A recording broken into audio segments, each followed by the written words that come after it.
المسیح کے جلالی اور مبارک نام میں تمام دیکھنے اور سننے والوں کی خدمت میں سلام عرض کرتے ہیں۔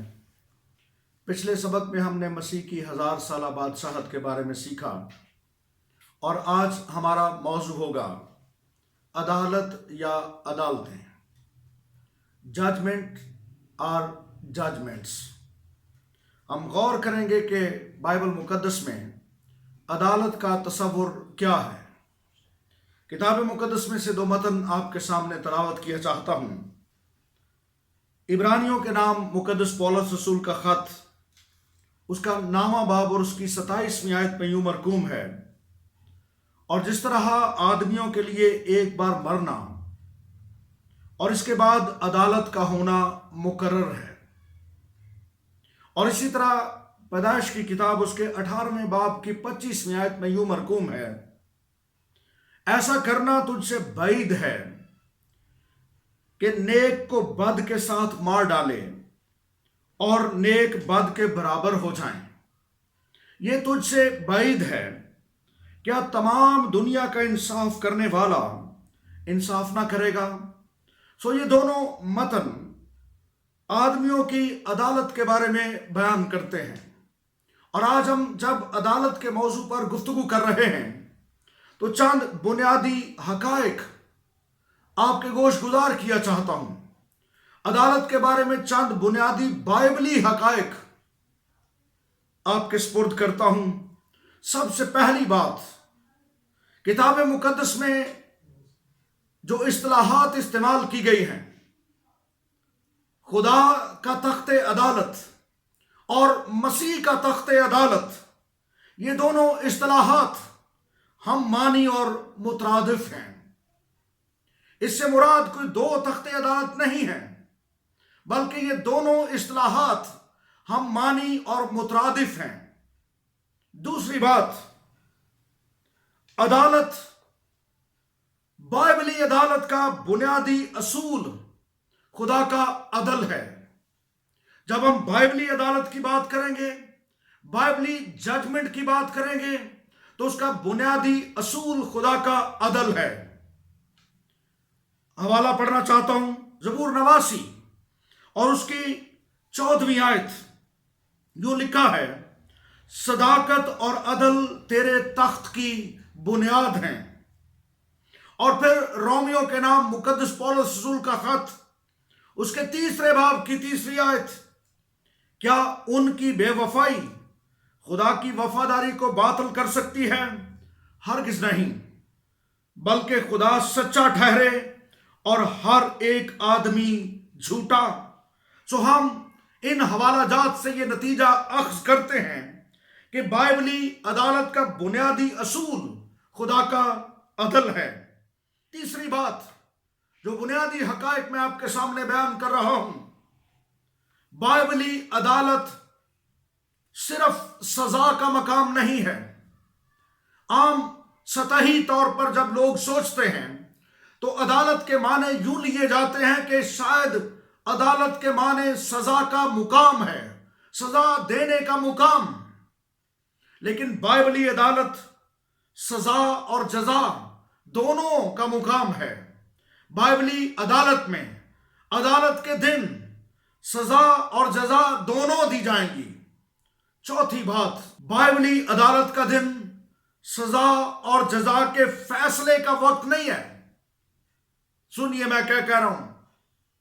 عدالت کا دن جس کا ذکر ہم کر رہے ہیں، بائبل میں جس عدالت کا ذکر کیا گیا، وہ سزا اور جزا کے فیصلے کا وقت نہیں ہے۔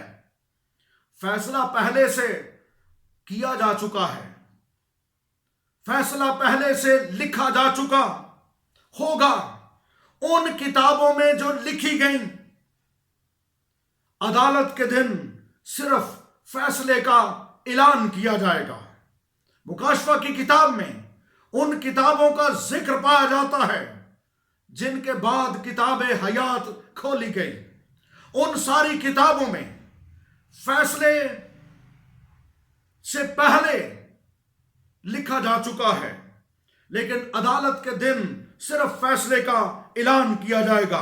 متی رسول کی معرفت لکھی گئی انجیل، اس کے 12ویں باب کی 37ویں آیت اور یوحنا رسول کی معرفت لکھی گئی انجیل اس کے 5ویں باب کی 24ویں آیت یہ بیان کرتی ہے، اور پھر اسی طرح یوحنا رسول کی انجیل اس کے 3 باب کی 18ویں آیت، جو اس پر ایمان لاتا ہے اس پر سزا کا حکم نہیں ہوتا، جو اس پر ایمان نہیں لاتا اس پر سزا کا حکم ہو چکا۔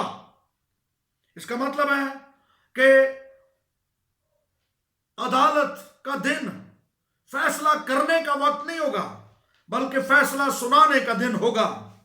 5ویں حقیقت جو عدالت کے تعلق سے ہے، خدا نے عدالت کا سارا کام اپنے بیٹے کے سپرد کر رکھا ہے۔ خدا قدوس نے عدالت کی ساری ذمہ داری اپنے بیٹے کو دی ہے، اس لیے عدالت ہمارا خداوند یسوع مسیح کرے گا۔ جب ہم متی کی انجیل اس کے 25ویں باب کی 31ویں آیت کو پڑھتے ہیں، یوحنا کی انجیل اس کے 5ویں باب کی 27ویں آیت، اور اعمال کی کتاب اس کے 10ویں باب کی 42ویں آیت، تو ہمیں یہ ملتا ہے کہ خدا نے عدالت کا سارا کام اپنے بیٹے کے سپرد کیا ہے۔ ثبوت کے طور پر 2 متن کتاب مقدس میں سے تلاوت کیا چاہتا ہوں۔ یوحنا رسول کی معرفت لکھی گئی ہمارے خداوند یسوع مسیح کی انجیل اس کے 5ویں باب کی 22ویں آیت میں مرقوم ہے، کیونکہ باپ کسی کی عدالت بھی نہیں کرتا، بلکہ اس نے عدالت کا سارا کام بیٹے کے سپرد کیا ہے۔ اور اعمال کی کتاب اس کے 17ویں باب کی 31ویں آیت، کیونکہ اس نے ایک دن ٹھہرایا ہے جس میں وہ راستی سے دنیا کی عدالت اس آدمی کی معرفت کرے گا جسے اس نے مقرر کیا ہے، اور اسے مردوں میں سے جلا کر یہ بات سب پر ثابت کر دی ہے۔ سو ثابت ہوا کہ خدا نے عدالت کا سارا کام اپنے اکلوتے بیٹے ہمارے خداوند یسوع مسیح کے سپرد کیا ہے۔ 6ٹھی حقیقت، عدالت کا طریقہ اور معیار کیا ہوگا؟ بائبلی عدالت، خدا کی عدالت، مسیح کی عدالت کا طریقہ اور معیار کیا ہوگا؟ کسی بھی شخص کی عدالت خدا کے متعلق اس کے علم کے مطابق ہوگی۔ کسی بھی شخص کی عدالت خدا کے متعلق اس کے علم کے مطابق ہوگی، اور شریعت کے دیے جانے سے پہلے کے انسانوں کی عدالت ان کے ضمیر کی شریعت یا ضمیر کی روشنی کے مطابق ہوگی۔ سنیے، جب شریعت قوانین موجود نہیں تھے، اس دور کے لوگوں کی عدالت ضمیر کی عدالت کے مطابق ہوگی، ضمیر کی روشنی کے مطابق ہوگی۔ رومیو کے نام لکھا گیا مقدس پولس رسول کا خط اس کا 1 باب اور اس کی 19ویں آیت یہ بیان کرتی ہے، کیونکہ جو کچھ خدا کی نسبت معلوم ہو سکتا ہے وہ ان کے باطن میں ظاہر ہے، اس لیے کہ خدا نے اس کو ان پر ظاہر کر دیا، کیونکہ اس کی اندیکھی صفتیں یعنی اس کی ازلی قدرت اور الوہیت دنیا کی پیدائش کے وقت سے بنائی ہوئی چیزوں کے ذریعے سے معلوم ہو کر صاف نظر آتی ہے، یہاں تک کہ ان کو کچھ عذر باقی نہیں۔ اور دوسری بات، جن کو شریعت قوانین ملے ان کا انصاف شریعت کے مطابق کیا جائے گا۔ رومیو کا خط اس کے 2 باب کی 12ویں آیت یہ بیان کرتی ہے، اس لیے کہ جنہوں نے بغیر شریعت پائے گناہ کیا وہ بغیر شریعت کے ہلاک بھی ہوں گے، اور جنہوں نے شریعت کے ماتحت ہو کر گناہ کیا ان کی سزا شریعت کے موافق ہوگی۔ سو یہ ساری آیات یہ ثابت کرتی ہیں کہ جو شریعت کے آنے سے پہلے دور کے لوگ تھے ان کا انصاف ضمیر کی شریعت یعنی ضمیر کی روشنی کے مطابق کیا جائے گا۔ جتنا خدا کے بارے میں علم ان کو تھا اسی کے مطابق ان کا انصاف کیا جائے گا۔